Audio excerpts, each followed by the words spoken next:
You're tuned in to another episode of Recruitment Entrepreneurs by Recruit CRM.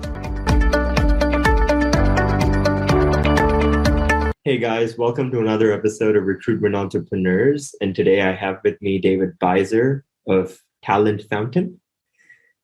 And David, thanks for taking the time to do this with us. Really appreciate it. Before we get started, can you tell us who you are and where you come from? Sure, happy to. Good morning, and thanks for inviting me onto the show. So I'm originally from the U.S. I moved to Paris 23 years ago, more or less. How old were you when you moved? I think 27 or so, something around there. Yeah, an adult. Yeah, no, and well, you never know when that starts, but I mean, I got the, let's say opportunity of a lifetime in the sense, what company is going to offer somebody that's 27 years old to move to Paris? I've never been there before. I don't speak French. I've never recruited people in Europe. I mean, on and on and on and on. So it was a huge opportunity. And so I took it. And so I've been here for 23 years. I've worked for a bunch of different tech companies. The most significant, that everybody knows is Google.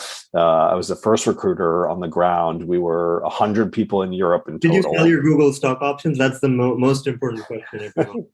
Well, you said the interview was going to be difficult, so I'll come right out. I didn't make anything. I made nothing at Google, and that's just because I was in a very particular circumstance.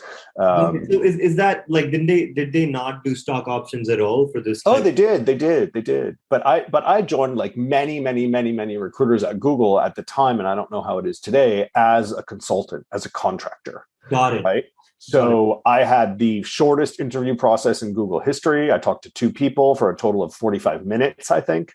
And they're like, okay, great. They actually even wanted me to live in London. And I said, no. I said, I live in Paris, but I'll go wherever you want. So I didn't hit it on the stock at that point, but they were paying Silicon Valley recruiter salaries in Paris, which was obviously very interesting, and probably to some extent stupidly I stuck with that setup for as long as I possibly could, which means they offered. What was wrong with that setup, though? Because you make it sound like it wasn't a good setup, but you... No, I mean, it was a good setup for cash, yes. Right? A bad setup for equity. Yeah. They offered me to join as an employee after 6 months, so the end of 2003, I guess. Okay. And the offer for the salary was low, right? Significantly lower. Was it like half or like 20 or 30% less? Like, was it? It was at least half. Oh, wow. Okay. Yeah, because it's a totally different setup, employee versus contractor. Yeah. And so, the thing is that before I joined Google, I had spent 2 years in a really difficult place because there was the .com bust in 2001. I was here with an American company. We had grown to 80 people. We laid off everyone, and then I laid myself off. And those were hard years, 2 years for a recruiter because there just wasn't much at all in the market. So I did whatever I could because I wanted to stay. Mentally optimizing for cash because you're like everything else can go away, but cash like stays there, or like cash is what's going to help you survive. When you're more or less unemployed without any unemployment benefits for 2 years. And you're about ready to move back to the US because you just haven't found anything, and you're eating baguettes with, canned tuna on a pretty much daily basis to survive. Google comes in, gives you a really nice package as a contractor, and you say, well, now it's time to build up the reserves again. Right. And so besides the cash, the other thing was just my visa. Right. Yeah. I was scared as a recruiter to become an employee, because then what if I get fired because, they decide to do a hiring freeze or whatever that happens so many times. Yeah. Then I'm back to zero with my visa. What do you think you would have made if you just took the employment offer and kept piling up the equity and then selling? Honestly, the math, I'm sure like in your head, like you're like, I would have made X. No, similar. Because also there's the thing about In Europe at the time, and I think this has definitely changed, but at the time, the equity grants were significantly less than in the US. Got it. For like silly reasons, right? I mean, the rationale was Europeans don't care as much about equity. Okay. Which at the time actually wasn't so silly, but for an American guy who come from working in the Valley, I thought it was ridiculous. So yeah, I mean, I've added it out, but whatever. Who cares, right? I mean, to me, it's not about that. It's about I had this unbelievable journey, this unbelievable experience and adventure with Google that I would never trade. And you obviously love France and Paris, and so you've decided to just stay back. And I like being in Europe. I wanted to be in Europe. That's the reason why I left Google, is because they wanted me to move to the US, and I just didn't want to go back. It was incredible, and I left Google at the end of 2009, so that's 12 years ago, and my Google experience still supports me today in a sense, right? I mean, that's my claim to fame. And it's a big brand that you talk about and everyone's like, oh, you recruited people for Google, you must be good. Right? Yeah, exactly. I mean, people don't think twice, which is also kind of silly, but it's Google was at the time an amazing machine. Right. And I learned a ton. I met tons of people. I built a huge network in Europe. I mean, it gave me everything that I have going forward. And so what made you sort of decide, and because this is the Recruitment Entrepreneur podcast, what made you decide to like stop doing like a consulting or contract, basically a job with a person? Yeah.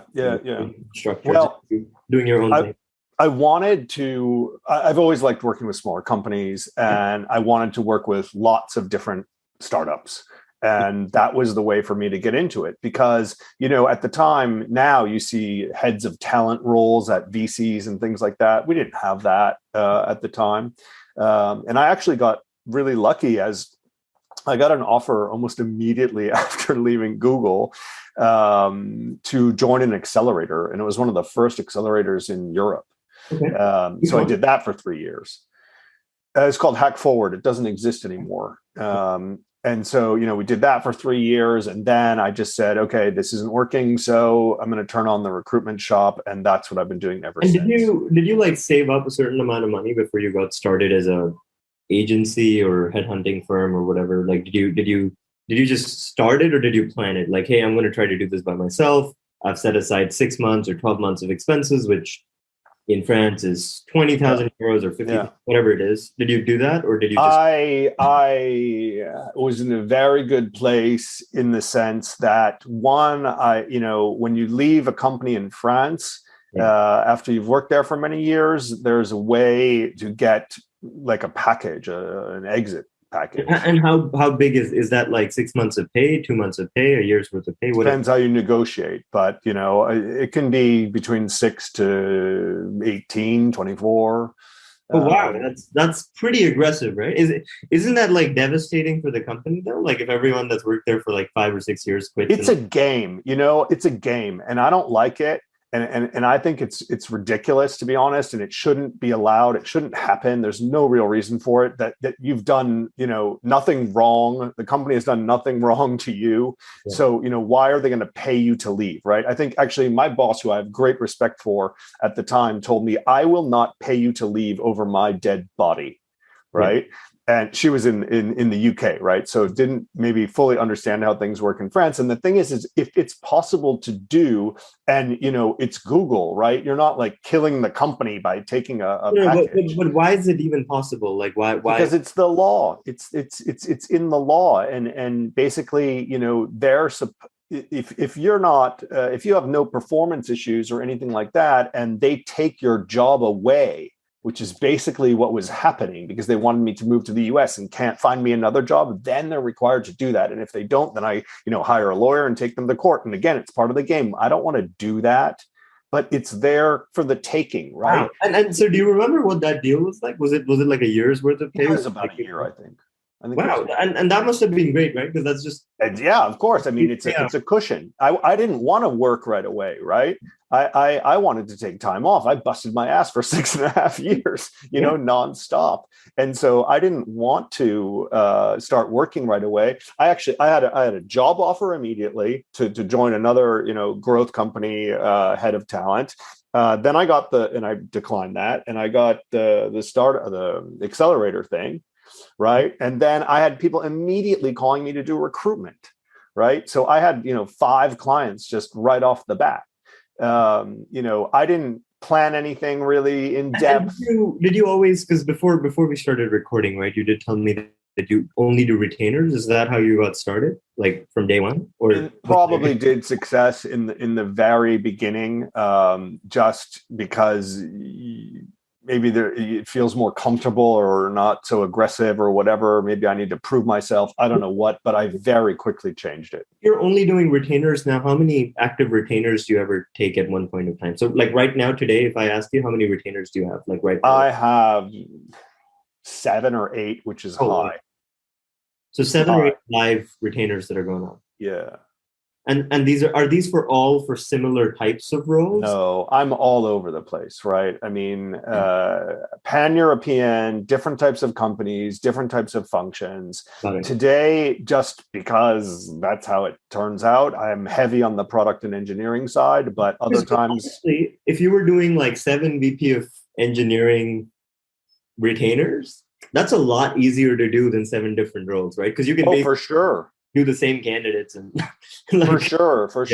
Even though I'd argue that the pool is so limited, it would be a nightmare to run 7 of those at the same time. But no, I mean, I've got, they're all different too, right? Everybody wants something different. So and what's the retainer situation in France? Is it like the US where you're basically taking 30% of your salary and 10 and 10, or is my structure that I changed some years ago is something that I've built for startups that I think is fair and that they can appreciate, which means I'm taking a retainer and there's no negotiation around that because I'm not going to work for free. And, we don't have to sit here and explain that. Sure. But I put the retainer at 30%. I put 40% at the signature of the employment contract, and I put 30% once the candidate has finished their first 3 months. So kind of a typical trial period in wow. Okay. So you take 10% of their first year salary, or a little less than that, actually? No, 25. 25% of the salary is the retainer. Retainer. No, is the fee. So if you make if the candidate's making 100,000 whatever, the fee is 25,000. Got it. The fee is 25,000, and like off 25,000, you take 30%, $7,500. Exactly. Right. And so you take the retainer the moment you have a conversation with them, you sign a contract, boom. Then when you only take the next piece when you actually place somebody and they sign a contract. Yeah. I'm putting a lot of responsibility on the delivery because that's what I want. How long is that, David? On an average? Because I know it can vary a lot. Good search now, 2 to 3 months. Miracles happen in 1, bad ones are 6. Yeah, and because I rarely hear of folks that do retainers that talk about taking the final fee 3 months after the candidate has joined. It gets rid of the guarantees. Yeah. And it's easier to manage, actually. And from a cash flow perspective, it's not bad either. It just spaces things out. It's not bad because you are pushing out payments by 3 months. I'm pushing out payments, but it makes the flow, because I'm independent, work well over a year's period, right? So it also, usually will end up pushing stuff into next year that I didn't have. So from a fiscal perspective, it just works out. But I don't care that it pushes the payments out as long as they pay in the end, which is and this is a very important question, right? In your last, say, 10 or 20 searches, have you had anyone not pay after everything's happened? I'm sure you have, right? Everyone does. In 11 years or so of doing this, I've only had one no payment. And I guess that would be the final payment. Actually, that was a very unique search, and there was just no payment. And I had structured it differently because I was doing something as a test and whatever. But no, people pay. I mean, it's just a difference of, do they pay right away or do you have to chase? And it's the chasing that is just annoying. It's very annoying. Yes. I totally, especially when you're independent, right? I mean, it's just. And there's companies or startups now that specialize in doing accounts receivables where. Yeah. No, there's no reason you shouldn't be paid in 2 weeks. I mean, there's just no reason. It's silly. Yeah, unless you're going bankrupt or something, which most people are. Yeah. I mean, no, if you just raise, all these startups have just raised like 40, 50, 60 million dollars, come on, you've got the money. Don't mess around with me, right? Yeah, I totally understand. And so obviously, you've been doing this solo. I imagine you've been doing well for yourself. Do you remember what your last drawn salary was at your last job? Roughly, range. What do you mean? What doing recruitment? Doing recruitment or whatever you were doing as a full-time job, whichever was your last full-time job. Oh, well, the last full-time job was with Google, and that was like, oh geez, I can't even remember. You can give a rough range, like right? Maybe it was like 120 in fixed euro or dollar. Yeah, 120,000 euros in fixed salary, and then I mean, Google had huge bonuses if you did well. Got it. And did the huge bonuses push it over 200 ever, or like was it like 150, 160? Yeah, I don't think it got that high. I left. Yeah. Before there was a period of time when the bonuses were just insane, like 2x, 3x. Yeah. I left just as that was happening. And, again, it's like, of course I want to make some cash, right? I like, nice things. Everyone does, right? But I just don't care that much about making like huge money. I mean, sure, if it happened, why not? But I want to enjoy what I'm doing. Like, I'm too old for this shit. But for people that are maybe in a job professional today at a corporate and want to move out, it's super important to understand like how the financial situation changes, right? Because at the end of the day, you have to like send your kids. Yeah, sure. I mean, that's the thing. It's so hard for me to understand like the metrics of a real recruitment business, right? And in terms of the how the finances work and what the margins are. My guess is a recruitment business, the margins aren't great because there's so much overhead. And so basically, yeah, it's salary for sure. But then well, now everything has changed. But if you need to get an office and equipment and all this stuff, and so I have like incredibly high margins because I'm on my own. Oh, right? Yeah. I imagine the business for you is crazy, right? Because you're literally just billing clients, expensing all your expenses, and just yeah. No, it's nice. It's fine. Do you remember what you made the first year doing this by yourself? So I think like the billings were only like 140-ish, maybe very first year. That's year. not bad, right? Because you basically did end up making what you were already making in a job. Doesn't work like that in France. I mean, your revenues and then cut them in half to see what you get at the end of the day. But wouldn't that be true with your salaries too, because of the tax? No, it's worse when you're a non-salaried company director. Got it. So okay. And do you know, like, obviously that was your first year. Like, would you be willing to share what your best year was? I peaked at like 500 or something. Okay, and that was solo, or no? I actually had somebody with me at that time. Yeah. And do you remember what the bottom line was then? Did you end up clearing more than a couple $100,000? Probably, yeah. It's hard because the system in France is so messed up in terms of how the books are done, and so I never know what I'm getting versus what I'm paying versus how much. I mean, it's a living hell. Were you ever on the other side of paying someone 6 or 8 months of their wages to get them to go? Sorry, say that. What do you mean? Were you ever like when Google had to try to pull you? You could make them pay you 6, 7, 8 months of wages, salary to leave. Did you ever have that situation happen to you where someone was quitting? 2 or 3 people quit your company and they were like, "Hey, David, pay me half compensation." Yeah, I mean, look, I had a big team at Google, and from time to time, we had to let people go. Yeah, yeah. And the people in France, it's just how it works. Not for Google, but for your own company when you had two people. You said Oh, no. I was lucky to find some great people, right? Okay. And one of them, came on and just grew very, very fast and was pretty much doing searches all on her own. I was just there in the background.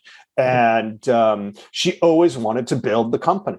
Right. And she's the one who pushed me to get a website. And even today, it's still crap, but she pushed to have it done. And she wanted more tools and more stuff and to bring on more people. And I just didn't want to do it. It wasn't the lifestyle that I wanted. And so she eventually left to do just that, which I knew would happen.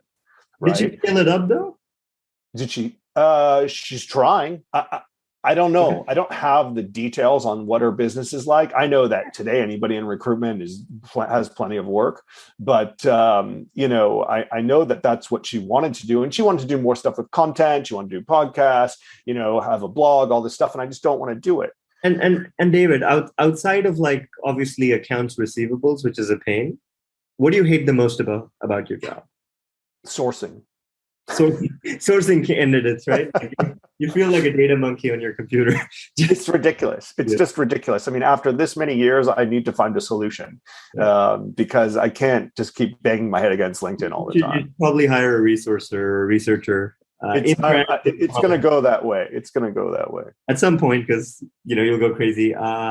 And like going back, right? If someone else wanted to take this step, like you, like they say someone was a professional recruiter at a large company, but they want to be their own boss, they want to be an entrepreneur, what advice would you give them in different parts of the world? What do you think they should do to like start something on their own? Well, so I think there's two different scenarios, right? I built up what was required for me to be able to do what I do today through lots of years in-house, right? So I was fortunate to have, I think, two things that were really, important. One is I had a network, right? So, I think the network is huge. And then even more than that, I think I had the credibility, right? I had the credibility because of not just Google, but, previous. Would you say someone wanting to start their own thing should first just build a network? Is that the main advice? Just build a network. If you don't have a network, not worth just jumping. I think people should always, try to acquire knowledge and resources, if they can before, because I think it's going to go a whole lot smoother, right? I mean, today, as you know, the market is a disaster. So the most difficult part of recruiting today is engaging the candidate. Yeah, because right? They have a lot of interest, like getting response, totally over solicited, right? So how do you do that? Well, you have to have very good messaging. It has to be super personalized, and you have to be quite persistent without driving people crazy. I have a question on this, David, because you're obviously not the average French recruiter because you're American, right? Or American origin. Like, do you speak French like a French person does, or do you have like an American accent? I have an accent, which will never go away, but I can. Does that help you? Like, does it help or hurt you when you talk? Both ways, right? I mean, I've always thought that recruiting in Europe, right, outside of the UK, I have some kind of a leg up because I land in people's inboxes in English. So people just kind of get surprised and are like, what is this? So that's helpful.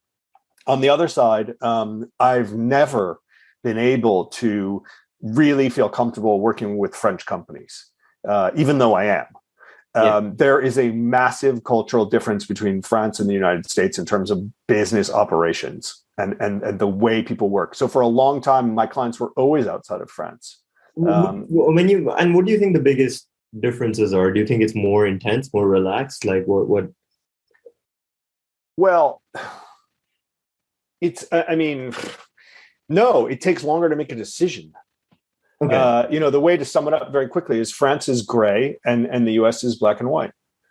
Got it. And you just dance around the issue in France for many, many, many, many moons until something happens or nothing ever happens. Got it. Makes sense. And David, if you were sent back in a time machine and you had 5 minutes to talk to your 20-year-old self and you had to give him some advice, what would you tell him? I saw this question in the preparation notes, and I should have thought about it. I don't have many regrets. I think that you need to leave yourself open to opportunity. I think that's what I tell like students if I do a workshop at a university in terms of, how do you get a job or how do you network or one of these things. And it's about making yourself available to opportunity, right? And keep yourself open to opportunity. Don't have a closed mind and be like, this is the one thing I'm going to do. Yeah, but more than that, right? Like, I think that people who don't respond to you on LinkedIn or email, when you have something that's real, okay, there's plenty of spam and we all know that, right? I think that people who can't put a system together that allows them to interact with incoming requests that are solid are missing out. Even if they just take 10 or 15 minutes to talk, that's going to be a point of information that might be helpful at some point in the future. And that's what I'm saying. And I'm saying, why don't you put yourself out there on LinkedIn or some other platform and show who you are, so that the day that somebody really exciting stumbles across your profile, right away, they're like, wow, this person's really, really interesting. And I want to get to know them. Right? Wouldn't you rather have that? And then you choose, of course, who you respond to. You can, delete everything if you want, but at least put it out there so that one day somebody comes with something absolutely brilliant, you're going to get the message instead of being overlooked. And I think that that's, super valuable. And that's a lot of how, my career has worked, is just being open to discussion. And David, as we come towards closing this, right? Like, what are your plans in your professional life for the next 5 or 10 years? I'm looking for the end game, which means, what am I going to do for the next 10 years? Because that's about as much further as I feel like going, more or less. What's the end game? Do you think you'll be doing sort of the same thing for the next 10 years? Piling up I think I'm going to be doing recruiting, but I think I'm going to figure out a way to get some kind of much more solid back office and support and resources and colleagues to do the next, the next project, not the next project, but the next, adventure. And, we didn't talk about it at all, but somewhere in the back of my mind, someday there's going to be a way for me to do more work in the area of culture, which is something that I'm just deeply passionate about. And I've done a whole bunch of work there, but I just haven't packaged it up in a sense yet where I feel comfortable making it, the majority of my work, as opposed to recruitment, which I just, I know how to do. And if I can get rid of that, some of that admin stuff that, I no longer want to do, then I'm going to have more time to talk to people about what they want to do. And that's, what drives me. That I really enjoy. Big game plan for the next few years is basically to grow your business a bit, offload all of the back office stuff, including invoice collection and the admin and paperwork. Cut off some of the sourcing, hire someone to do it, outsource it, and basically spend most of your time doing actual searches and organizing. I want to help. I still want to help, startups, scale ups build their leadership team, right? Because that's the team that's going to make it a success or not. And that's what gives me, the greatest satisfaction. Total sense. And where are you in your life today, David? Do you have a dog, cat, kids? I've got 2 kids. Married to a French woman, actually a Parisian, and I have 2 kids, 12 and 13. So I'm right in the beginning of the teenage years, which are, harder than executive search. Let's put it that way. Brilliant. It was awesome talking to you, David. I'm sure people are going to watch this and be like, hey, I think I want to do this too, right? Because at the end of the day, so many people, they want to go out and do recruitment by themselves. So thanks for doing this. Really appreciate it. My pleasure. Brilliant. And that's all for today's episode of Recruitment Entrepreneurs. Like and follow us if you liked today's episode and want to hear more stories from the world of recruitment.